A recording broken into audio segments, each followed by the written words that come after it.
Don't let people walk all over you. Don't let people walk all over you.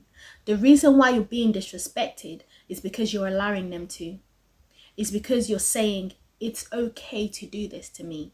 It's okay to speak to me in this way. It's okay to address me in this way. It's okay to approach me in this way. As soon as you start to let people know, please keep that tone down, bring that tone down.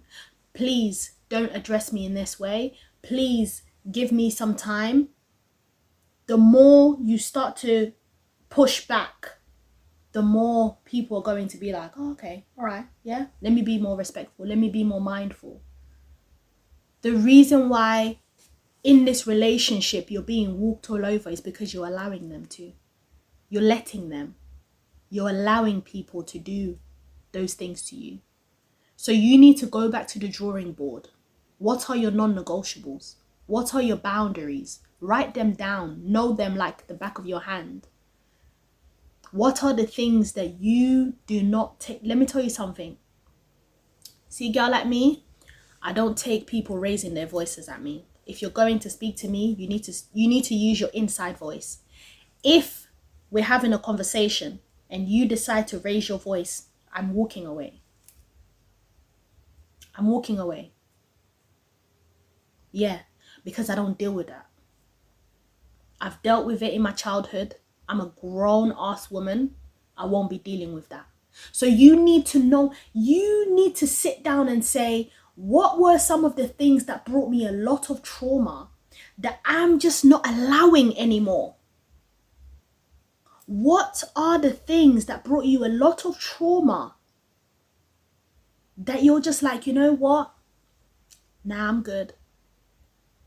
There are certain conversations I don't have anymore. So say, for example, conversations about my love life.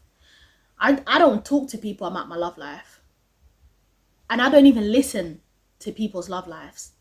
Unless you're my friend and we talk like that. I don't want to have a conversation about your love life because my love life is not up for discussion. That's my boundaries. If we're family, we're talking about family stuff. If we're friends, we're talking about friend stuff. My relationship, my love life, my private is private. It's my privacy.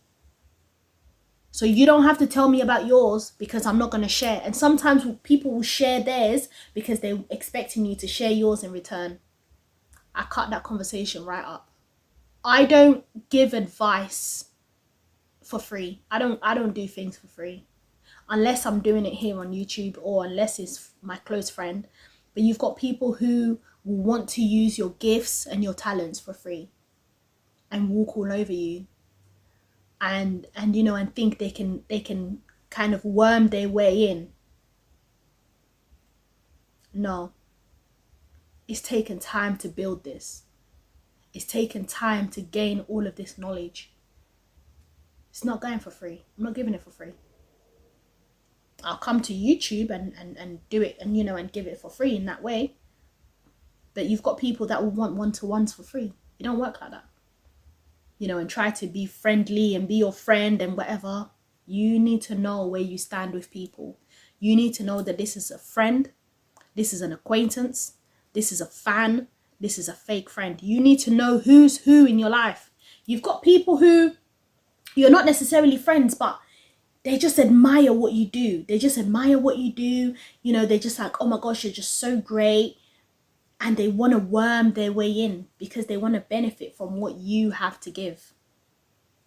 So you have to know where you stand in people's lives. And you have to put people accordingly. You have to know, okay, this is my friend. And sometimes you can be someone's friend, but they're not your friend.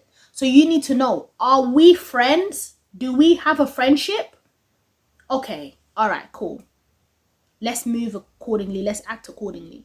Let's move accordingly. Let's act accordingly. There was someone in my life who was very wishy-washy about, you know, whether or not they were in my life. They were doing in, out. And, you know, it was just weird. It was a very weird relationship. And it was a lot of like, you know, they'll call and ask, oh, so what are you getting up to now? It was giving monitoring spirit. It was giving monitoring spirit. It was giving them sort of like scoring, you know, what they're doing and where I'm at. And it got to a point I just stopped sharing with that person. So listen to your intuition. Where is your intuition leading you? Who is your intuition leading you to? Who are the people you can trust and who are the people you cannot trust? It's so important for you to have boundaries. Boundaries. Boundaries you set for yourself and say, I'm not going to have these conversations with anybody unless it's this person, this person, this person. I've had someone contact me on LinkedIn and say, oh my gosh, it would be so lovely to hear a bit, to grab a coffee and hear a bit more about your story. You think my story is free? You think it's free to sit here and tell you about my sob story? Are you dumb?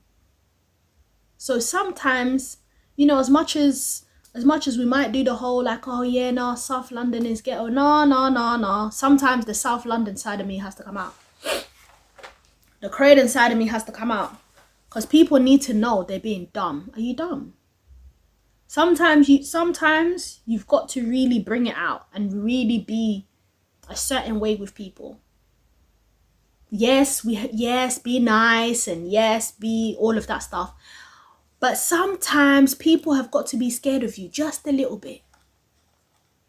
Even if you're perceived as a meanie, even if you're perceived as mean, I rather you perceive me as a little mean than perceive me as someone who you can walk over. You can't walk over me. In fact, stay away from me. I rather you stay away from me. For real. Yeah? And sometimes that's the price that you have to pay. You have to be okay being the villain in someone else's story. It doesn't feel great. It's not nice when people don't like you. It's not nice when people, you know, want to chat you and all of that, and all of a sudden, listen, mainly family members. I used to be the number one niece. I used to be, to a certain extent, the favorite niece, you know, the niece that finished school, you know, that's graduated and all of that stuff. But as soon as I started to have boundaries, as soon as I started to say no and push back, all of a sudden I became the demon. All of a sudden I'm the bad child. All of a sudden I'm the one that doesn't listen. I think I'm all that. I think I'm a know-it-all. No, it's because I don't want to take your disrespect. I don't want to take your disrespect. I don't want to take you being rude. You've got people who are rude in passing. They're rude through their jokes. They're rude and they're mean in the little things that they do. And if you let it run, that's them testing boundaries. That's them testing if they can speak to you anyhow. That's them testing if they can just step to you anyhow. You've got to really tell them, hey, back up. You've got to, hey, back up, bruv. That's where that South London in me comes out. Where it's like, nah, we're not doing that. See, around here, we ain't doing that. And sometimes you have to be, and you know, and especially if you're a soft feminine woman, there needs to be that balance of that masculine energy needs to be there. That assertiveness needs to be there. Because if you're all nice, you're all sweet, people will take the piss. So you need to have a bit of sour to you. You need to have a bit of, oh, yeah, I don't know about her. That's fine. You don't have to know about me. We're not friends. We're not associates. As long as we're cool, we're respectful, I'm good to go. But don't be too nice. Don't be too nice. Don't be too nice. Sometimes you gotta have that dog in you. Sometimes, you know, I don't know where you're from, but wherever you're from, if you're from ends, it's okay to let that Croydon side come out. It's okay to let that ends side of you come out from time to time. I'm not saying go and be, no, that's not what I'm saying. What I'm saying is when you've got people coming to you, stepping to you left or right, you have to be assertive. You have to push back. You got to let them know, hey, we're not doing that around here. And the more you do that, the more you start to gain that reputation of like, actually, can't fuck with her. Ooh, language. you can't play with her. You can't play with this person. Because sometimes, especially as a woman, you're soft, you know, and it's like, oh yeah, you got to let people know that, hey, not round here. I've had people say to me, you're a little bit scary. And I'm like, oh my gosh, like, I'm literally so sweet. Like, I'm literally so lovely. But I get it. And yeah. I see it. I've got my moments. Yeah. Step to me left and I'll step to you right. Yeah. Because sometimes you've got to let some people know that, hey, if you want to go there, we'll go there, you know.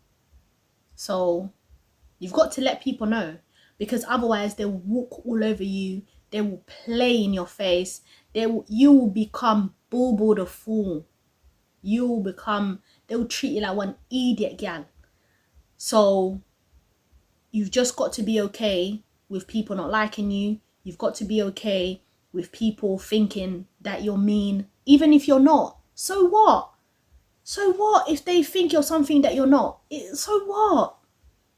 As long as you're around people who love you, who respect you, who care about you. If them thinking you're mean keeps them away, let it be. I'm your personal development coach, C-Positivista. Thank you for watching this video, and I'll see you on the next one. Toodaloo.